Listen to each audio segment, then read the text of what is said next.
Poirier and Diaz. Those guys started a speculation, and I think that it had legs. And I hope that it gets revisited. And that is, hey, we're going to go ahead and fight, but guess what? We're not going to go ahead and fight for 5 rounds. So for all you people that wanted to see Dustin and I fight, or Nate and I fight, we are going to do it, but now we're going to give you almost double the time. Oh, and by the way, in exchange for giving you double the time, you're going to put a title up known as the 165-pound championship. I love that. I don't know why this has been resisted so much, and you guys love it too. You guys agree with me. We're all on the same page. The fighters want to do it. Kevin Lee's calling for it. George St. Pierre's got no problem with it. Conor McGregor's been discussing it. I don't know what the pushback is. That's the part of the scenario that as we play through, I don't know what the pushback is. I'll offer you one piece. This hasn't been stated by anybody, but I'll state it for you. I think a problem with coming in with this 165-pound championship is that now you're only 5 pounds away from the welterweight championship. That's just not enough. That's not enough discrepancy. Now you got guys that could drop down, guys that could go up. I understand that for fighters wanting to hold multiple titles, that's a really cool thing. I understand that. I support it. I'm one of them. I get it. I ask that you understand that for a promotion, it can be a problem should the guy succeed. We're seeing that right now. As great of a moment as it was for Daniel Cormier to go out there, belt versus or 2 champions, belt and belt for Stipe's belt. As awesome of a moment as that was, Conor McGregor walking out there, 145-pound champion, to take on Eddie Alvarez. Belt and belt. As cool as that is for a poster.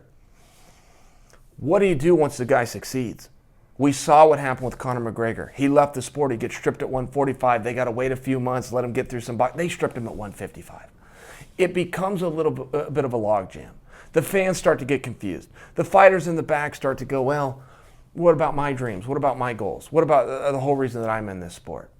The promotion itself is going, look, we've laid out all this material with a belt over this guy's shoulder, and now I guess we got to Photoshop that out, or maybe we should just do it. There's just a lot of problems with it. So what I'm presenting for you, do the 165-pound title. I don't think this is going to happen for Poirier and Diaz, but I do think that there's a little bit of time if we all get on board and we all make enough noise. I do think that there's some opportunity here. And if not for them, down the road, let's do it. The promotion in the sport loves belts. We know that. Vince McMahon loves belts. Boxing loves belts. But we're starting to see that, and it's starting to get exemplified through the interim championship.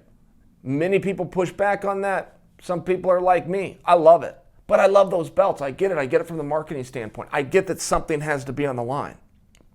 You guys got to understand, when you're fighting in mixed martial arts, by the way, when you're fighting in mixed martial arts, it's not like why people used to have to fight.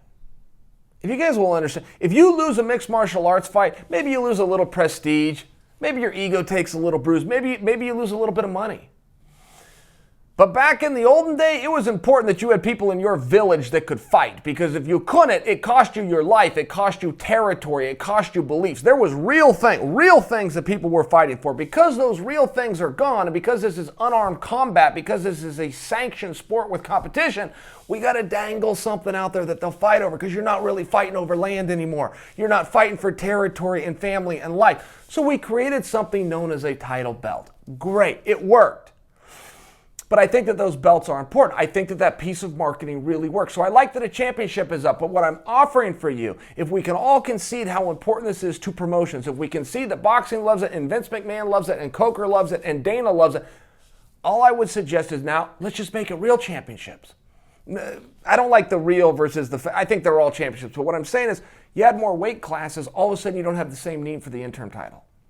All of a sudden that narrative and that dialogue goes away. If you have a 165-pound title, one of the pushbacks has been, what do we do about the 170-pounders? They're all going to want to drop down, and the 65-pounders are going to want to move up, and the divisions are just too close. Hey, 170 becomes 175, and we don't even fight for it. We don't go, okay, new division, what are we going to do here? Tyron Woodley, you're now the 175-pound champion. Number one contender at 170 pounds. You're now number one contender at 175 pounds. This has been done before. This was done by the NCAA.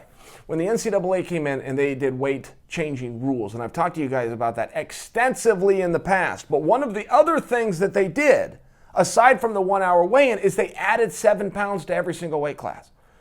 I ended up being a 197 pounder. I had started out that season at 190 pounds. 190 goes away, it becomes 197. So this has happened before, and I think it's a way to solve the problem. We then have also seen today, this is all in conjunction with simply trying to figure out the goddamn mystery of who's going to headline Madison Square Garden, which is on November 3rd. And you can't keep the mystery a secret for too long. This is not just a marketing ploy. This is not just a way to build anticipations. There's licensing issues, and the guys have to get on with it. And whoever you're going to, I'll step in a fight anytime you want me to. And there's a few guys in the back that are just like me. When you're asked to step into a main event, it is a little bit different. I'd still do it, and there's boys in the back like me. But it's a little bit different because now you're talking about a 5-round atmosphere. Okay, every day matters. When you got to get in 5-round shape as opposed to 3-round shape, every single day matters. Every day that you got to get out of bed earlier than you want to, put on your shoes, go out that front door and get your miles in when you're looking at a 5-round atmosphere is different. So the athletes have to be contacted. They've got to be given enough time.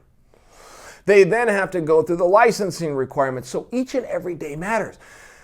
What I'm speculating towards, and I was right, by the way. I realized that I was wrong that John Jones versus Gustafsson isn't going to headline that show. But guys, in many ways I was right. That's exactly what they tried to do. They tried to do it, and when John said, no, I'm refusing to do it, or whatever, however that went, they then tried to put Gustafsson in. So I was right. I hit both guys. I hit my Bulls and my Bears on that one. I also am wrong for anybody that wants to give me a hard time and that fight isn't going to happen. And now we're being told that fight may happen. Jones versus Gus. This is breaking news. I'm talking moments ago. Gus versus Jones, December 31st. So it's the same fight. We're only talking about just over a month later. But for some reason, it looks like it's not going to come together. So what's the new prediction? That's my whole point of all this. What's my new prediction? As we're running out of time, I'm starting to think we're probably going to have a scenario where we elevate Dustin Poirier and Nate Diaz to the main event.